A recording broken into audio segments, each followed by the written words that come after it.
Bonjour à tous, je viens vous faire une petite vidéo parce qu'on arrive à la fin du mois de janvier et on est encore dans la période, donc je vous souhaite tous mes meilleurs vœux pour cette nouvelle année 2024, plein de réussite dans vos projets personnels et professionnels, beaucoup de bonheur, comme d'habitude, de joie, de paix et d'amour. Je vous propose une petite expression très simple pour réaliser tous vos souhaits qui est « je choisis » tout simplement. À chaque mot, pensée, action que vous faites un choix. Vous avez deux voies, la voie de droite, la voie de gauche.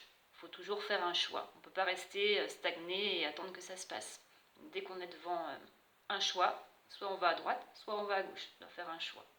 Donc à chaque instant de sa vie, voilà, moi de temps en temps, je me dis, n'oublie pas de dire je choisis de, et on choisit de faire. On ne reste pas en stagnant, comme ça on avance et on progresse. Alors je viens vous proposer un petit exercice que je faisais avec mes élèves en rédaction notamment. Je leur donnais le début d'un texte et il fallait imaginer la fin. C'est quelque chose qu'on fait assez souvent à l'école, au collège, peut-être moins au lycée. Mais je trouve ça très intéressant, ça fait fonctionner l'imagination. Chacun peut y mettre son énergie, ses propos et souvent ça donne de très très très jolis textes. Moi j'ai vu vraiment des merveilles de la part de mes élèves. Donc je vous invite à en faire de même, que vous soyez enfant, adulte, peu importe, tout le monde est capable de le faire et au contraire, même c'est très enrichissant d'avoir à la fois des textes d'enfants, d'adultes et de personnes même beaucoup plus âgées, parce que chez les personnes plus âgées, chez les anciens, on a cette forme de sagesse magnifique qui sont enrichis de toute une vie. Voilà, donc c'est très très intéressant aussi. Alors je vous propose comme d'habitude 3 textes, je suis toujours sur le chiffre 3 personnellement. Le premier que j'ai écrit il y a longtemps s'appelle Shambhala, peut-être que certains d'entre vous savent de quoi il s'agit. Shambhala, S-H-A-M-B-A-2-L-A. Il était une fois le plus magnifique des rois, descendu sur terre de la planète Joie.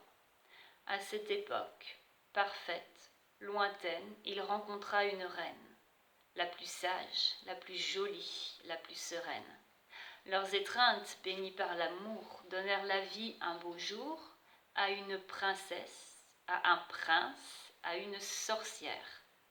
C'était leur bijou et ils en étaient fiers. Un jour, évidemment, à partir de là, tu imagines la suite et la fin. Je parlais du chiffre 3, évidemment, comme tous les contes de fées, justement, vous remarquez qu'on a 3 enfants. Une princesse, un prince, une sorcière. Donc n'oubliez pas d'intégrer ces 3 personnages dans votre histoire. Et comment ça se termine?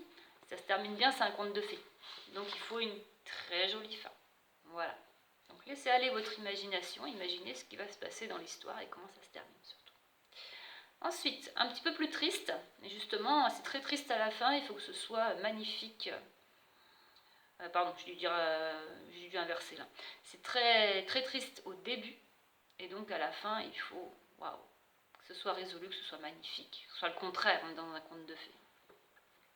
Ça s'intitule Le petit mouchoir. Il était une fois un petit mouchoir qui pleurait tout seul dans le noir. Il essuyait des pleurs, des larmes sans fin, d'une âme en deuil pétrie de chagrin. Alors, il prit son courage à 2 mains et invente la suite et la fin. Et le dernier, qui se rapproche peut-être un peu plus des contes que vous connaissez, puisqu'il y a 2 personnages qui interagissent, l'ange et la fée. Il était une fois un ange qui mangeait trop d'oranges. Certes, il n'avait pas de bide, mais il était tout speed. Un jour, en se promenant dans les bois, il rencontra, invente la suite, et la fin, encore une fois. Donc voilà, vous avez 3 contes assez différents. À vous de prendre un qui vous inspire, ou pourquoi pas les 3. Vous pouvez les recopier, écrire la fin, l'imaginer. Vous avez remarqué que ce sont des contes, j'appelle ça des contes poétiques, ils riment. L'idéal est de continuer en rime, c'est pas forcément évident pour tout le monde. Donc si vous arrivez à le faire en rime, c'est très bien. Sinon, laissez aller votre imagination et créez la fin que vous souhaitez. Toujours des très belles fins, très jolies. Voilà. Donc n'hésitez pas à mettre dans vos commentaires si vous avez imaginé la fin. Ça peut être le texte en entier, ou si vous voulez garder votre texte pour vous bien sûr, parce que on n'a pas forcément envie de la mettre sur internet. Vous pouvez mettre un petit résumé et me dire comment vous voyez la fin de l'histoire. Ça pourrait être intéressant, voilà, de confronter un petit peu à toutes les possibilités. Et d'ici un mois, on va dire, je crois qu'il y a les vacances scolaires, donc quand il y aura un peu plus de temps pour le faire, je vous donnerai la fin que moi j'ai imaginée, bien sûr. Voilà, donc c'est un petit exercice que je vous propose. N'hésitez pas éventuellement à le relire avant de dormir, parce que l'imagination, les rêves, tout ça, c'est assez proche, je pense.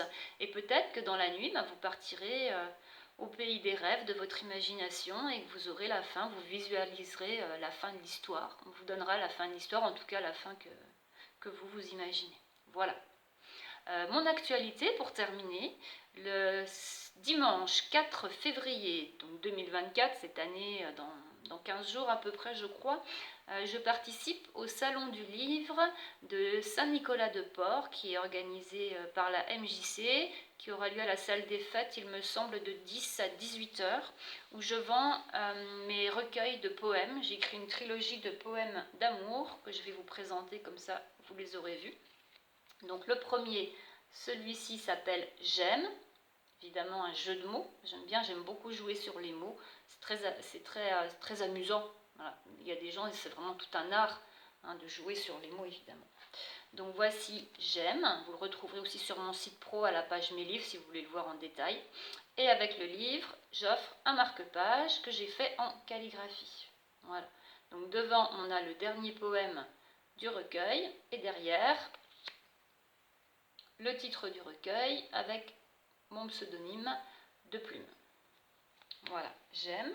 Le deuxième s'appelle Rock. Là aussi, il y a des jeux de mots derrière. Et pour information, pour ceux qui ne le savent pas, en latin, si tu le prends à l'envers, le mot C-O-R, corps, c'est le cœur. Ça a donné l'adjectif cordial et l'adverbe cordialement, qu'on entend clairement C-O-R, commence par C-O-R. Donc, voilà, même là, on a un jeu de mots. On peut toujours s'amuser et chercher les mots, c'est ça qui est magique dans la langue française. Je rappelle que ce qui est important dans la langue française, c'est la nuance. La complexité, c'est ennuyeux quand on apprend le français, c'est plein de règles compliquées. Les étrangers qui apprennent le français, c'est compliqué. Mais la nuance, c'est joli. Alors, le petit marque-page qui va avec, voilà, comme ça vous avez le temps de lire, c'est toujours le... C'est pas le dernier poème, mais c'est un des derniers poèmes, avec derrière toujours le petit roc, écrit avec mon pseudonyme. Et le dernier qui plaît beaucoup, j'en ai plus beaucoup, parce que celui-là, il est beaucoup acheté. Soit on m'achète la trilogie parce que ça plaît beaucoup, soit on n'en achète qu'un, le premier, voilà. Celui-là, il part très vite, c'est À l'orée du cœur. Il ne m'en reste que quelques-uns. C'est un ancien élève qui m'avait aidé à faire la couverture d'ailleurs, parce que moi, l'informatique, je dis, c'est pas mon truc. Donc, très jolie couverture. Et le poème que j'aime beaucoup, c'est celui-ci. C'est vraiment celui-là, celui-ci, c'est vraiment le dernier poème du recueil, que je trouve vraiment magnifique. J'aime beaucoup. Voilà, je vous le lis. L'amour vrai ne demande aucun retour parce qu'il est simplement et pour toujours. Voilà. Donc j'espère croiser certains d'entre vous au salon. J'aurai aussi une actualité au mois de mars, mais comme je vous referai la petite vidéo fin février, je vous donnerai les détails de mon actualité du mois de mars. Ce sera un salon bien-être dans les Vosges, mi-mars. Voilà. Je vous souhaite une très belle journée. Voilà, alors on est un petit peu au froid. Quand il y a des rayons de soleil, profitez pour sortir, pour vous amuser, voir vos amis. Faites-vous plaisir, faites-vous du bien, soyez très heureux. Et à la prochaine vidéo. Bye bye.